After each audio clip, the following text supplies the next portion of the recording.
Hai, Assalamualaikum warahmatullahi wabarakatuh. Kembali lagi bertemu dengan saya, Ibu Vivi Despita, Guru Mapel IPA SMP Negeri 1 Stabat. Anak-anakku, bagaimana kabar kalian hari ini, Nak? Saya berharap kalian semua dalam keadaan sehat walafiat dan tetap semangat untuk belajar IPA walaupun harus belajar dari rumah. Anak-anakku, tak terasa waktu demi waktu telah berlalu. Walaupun kalian belum dapat hadir ke sekolah, bukan berarti kalian tidak belajar di rumah ya, Nak. Nah, oleh karena itu, saya akan membuatkan video pembelajaran agar kalian dapat belajar dimanapun kalian berada. Hari ini kita akan belajar tentang klasifikasi makhluk hidup. Nah, bagaimana, Nak? Apakah kalian sudah siap untuk belajar?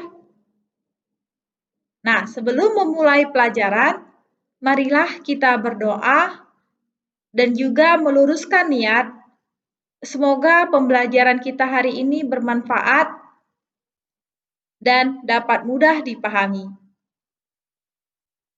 Dan jangan lupa siapkan buku dan pulpen untuk mencatat hal-hal penting yang akan kalian peroleh hari ini.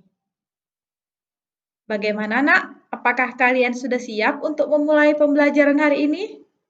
Jika sudah siap, mari kita ikuti tayangan video berikut ini. Hai anak-anak, mari kita belajar tentang klasifikasi makhluk hidup. Anak-anakku, pada materi klasifikasi makhluk hidup, kalian harus memenuhi kompetensi dasar, yaitu mengklasifikasikan makhluk hidup dan benda berdasarkan karakteristik yang diamati. Kemudian, kalian juga harus dapat menyajikan hasil pengklasifikasian makhluk hidup dan benda di lingkungan sekitar berdasarkan karakteristik yang diamati. Baiklah, Nak, langsung saja kita mulai materi pembelajaran kita. Klasifikasi makhluk hidup adalah suatu cara memilah-milah dan mengelompokkan makhluk hidup berdasarkan golongan-golongan atau unit-unit tertentu. Tujuan dari klasifikasi makhluk hidup adalah mempermudah untuk mengenali, membandingkan, dan mempelajari makhluk hidup. Kemudian, dasar-dasar klasifikasi makhluk hidup ada banyak sekali. Nah, salah satunya adalah dapat digolongkan berdasarkan bentuknya. Nah, misalkan saja pada tumbuhan, berdasarkan ukuran tubuhnya, tumbuhan dikelompokkan menjadi 3. Apa saja? Yang pertama adalah pohon, yang kedua adalah perdu, dan yang ketiga adalah semak. Berikut ini akan saya beritahu gambarnya ya, Nak.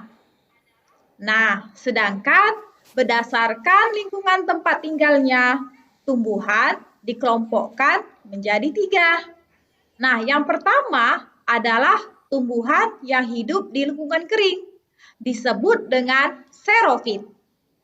Yang kedua adalah tumbuhan yang hidup di lingkungan air, disebut hidrofit. Dan yang ketiga adalah tumbuhan yang hidup di lingkungan lembab, disebut higrofit. Berikut ini saya akan memberikan contoh-contohnya sebagai berikut. Nah, selanjutnya kita akan membagikan penggolongan tumbuhan berdasarkan manfaatnya.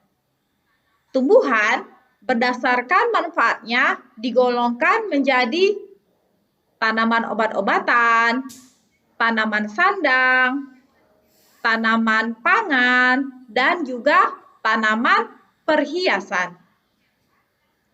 Nah, berdasarkan jenis makanannya, hewan-hewan dikelompokkan menjadi 3. Yang pertama adalah hewan yang tergolong karnivora. Karena hewan-hewan tersebut merupakan hewan pemakan daging. Dan golongan yang kedua adalah hewan herbivora. Hewan tersebut adalah golongan hewan yang memakan tumbuh-tumbuhan. Nah, sedangkan golongan yang ketiga adalah golongan hewan omnivora, yaitu hewan pemakan hewan dan juga tumbuhan. Berikut akan saya berikan contohnya ya, Nak.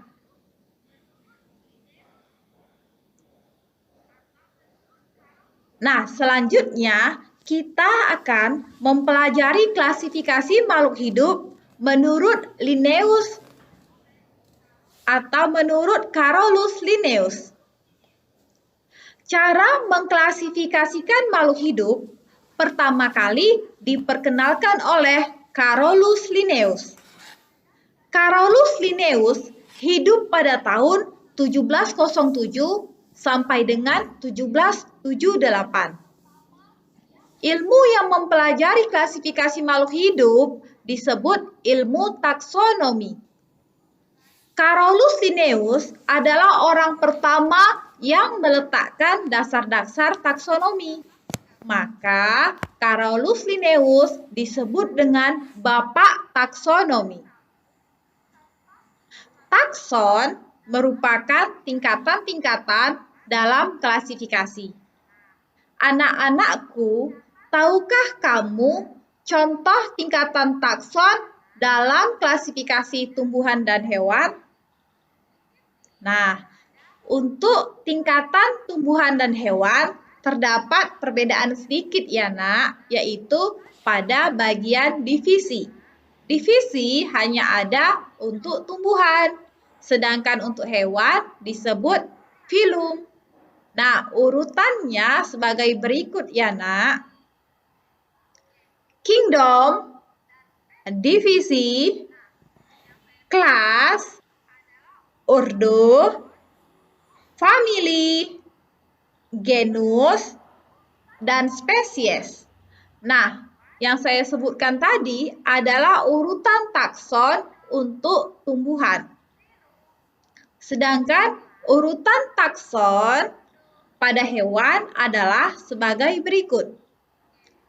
Kingdom, filum, kelas, ordo, family, genus, dan spesies.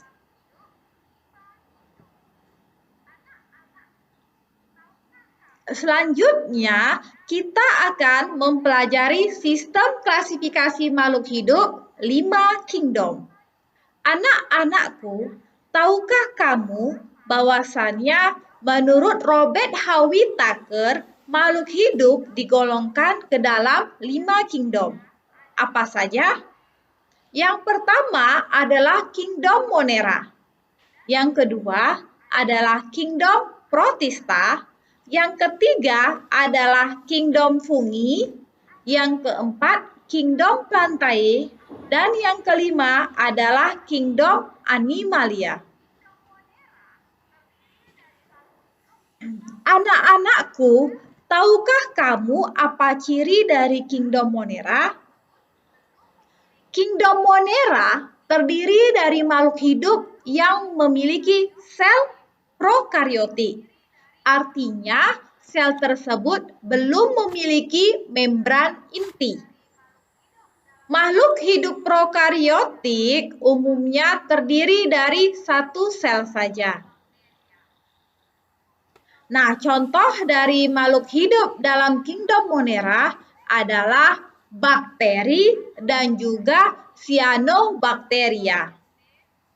Contoh spesiesnya antara lain adalah Escherichia coli, Anabaena sp, Nostoc sp, dan juga ganggang hijau biru.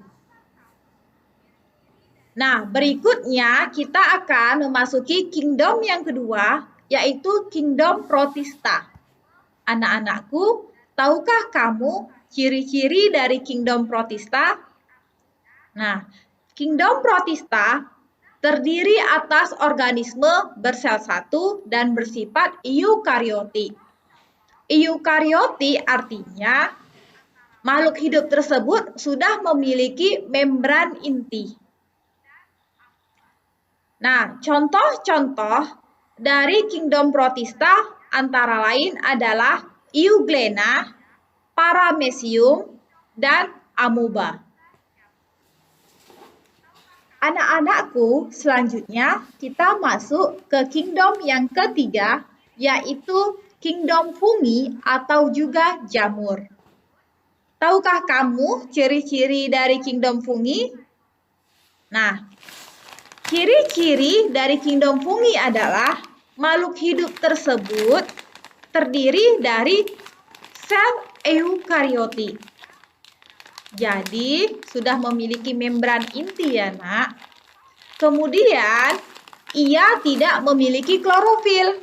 Artinya, ia tidak dapat melakukan fotosintesis. Nah, contoh dari kingdom fungi atau jamur adalah Saccharomyces cerevisiae yang dapat digunakan untuk membuat tape. Dalam kehidupan sehari-hari, kita sering menyebutnya dengan ragi. Selain itu, ada juga Mucor dan Pleurotus. Anak-anakku, selanjutnya kita akan mempelajari kingdom yang keempat, yaitu kingdom Plantae. Plantae artinya tumbuhan. Ciri-ciri dari tumbuhan tentu kita semua sudah tahu ya, Nak. Tumbuhan memiliki klorofil, sehingga tumbuhan dapat melakukan fotosintesis. Kemudian, selain itu, tumbuhan digolongkan menjadi beberapa golongan lagi ya, Nak. Ada tumbuhan yang berspora maupun tumbuhan yang berbiji. Contoh dari tumbuhan tersebut adalah untuk yang berspora seperti lumut dan paku. Sedangkan tumbuhan berbiji contohnya durian, semangka, mangga, dan lain sebagainya. Anak-anakku, selanjutnya kita masuk ke kingdom yang kelima, yaitu kingdom Animalia atau kingdom hewan. Tentu kita semua tahu ya, Nak, ciri-ciri dari kingdom Animalia atau kingdom hewan. Nah, hewan tidak memiliki klorofil sehingga hewan tidak dapat melakukan fotosintesis. Kemudian, contoh-contoh hewan yang dapat kita amati dalam kehidupan kita sehari-hari adalah burung, ular, ayam, dan lain sebagainya. Bagaimana, Nak? Apakah kalian sudah memahami pembagian makhluk hidup ke dalam 5 kingdom? Nah, jika sudah memahami, kita lanjutkan ke materi yang berikutnya. Demikianlah video pembelajaran kita hari ini. Semoga kita dapat bertemu lagi di kesempatan yang akan datang. Anak-anakku, untuk kalian yang sudah memahami materi ini, silahkan tulis di kolom komentar di bawah ini bahwasannya kalian sudah mengerti. Dan bagi yang belum mengerti, silahkan juga tulis komentar di kolom komentar berikut ini apa yang ingin kalian tanyakan. Kemudian, kalian juga dapat memanfaatkan grup WA sebagai wadah kalian untuk bertukar pikiran maupun berdiskusi. Akhir kata, terima kasih sudah menyaksikan video ini. Assalamualaikum warahmatullahi wabarakatuh.